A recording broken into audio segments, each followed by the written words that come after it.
Rose Namajunas showed Tracy Cortez she wasn't quite ready for her level of competition on Saturday with a relatively clear unanimous decision win in the UFC on ESPN 59 headliner in Denver. The former UFC strawweight champ Namajunas improves to 2-1 now since moving up to women's flyweight, and she has looked good in these past two performances. This one in particular knocked down Cortez early in the fight and pretty much cruised to victory. I don't know how one of the judges found 2 rounds to score for Cortez in there, but nevertheless the right person ended up winning, and that is Namajunas. And she is obviously always in a good position given her history in the sport, given her name value and fan base, and I think right now she is definitely flirting with a title shot. But you look at the division, I just don't see how it's possibly next. Of course, we are expecting Alexa Grasso and Valentina Shevchenko to finish their trilogy at Noche UFC in September after coaching The Ultimate Fighter. There is some questions about whether Shevchenko will end up in that fight. If she doesn't, it certainly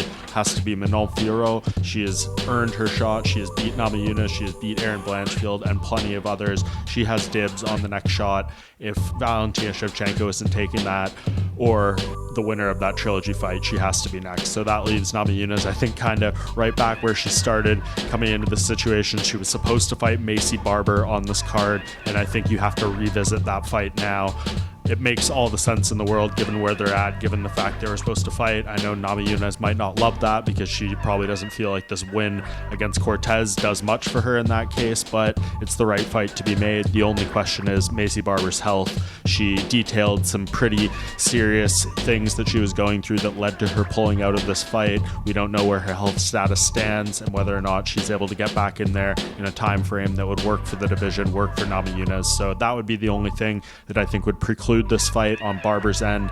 And if she is unavailable, you could go to someone like Erin Blanchfield, another fight with Jessica Andrade perhaps, if that scenario works out. She has something else in the works though, so I think Namajunas' options are minimal if she is looking to have a trajectory towards the belt, and Barber feels like the right opponent for her. So this win, a big win for her, definitely maintains her status and shows Cortez isn't quite there yet, but for Namajunas, it's probably going to be back to the drawing board with Barber, which is a big fight and a fight I'm most definitely looking forward to.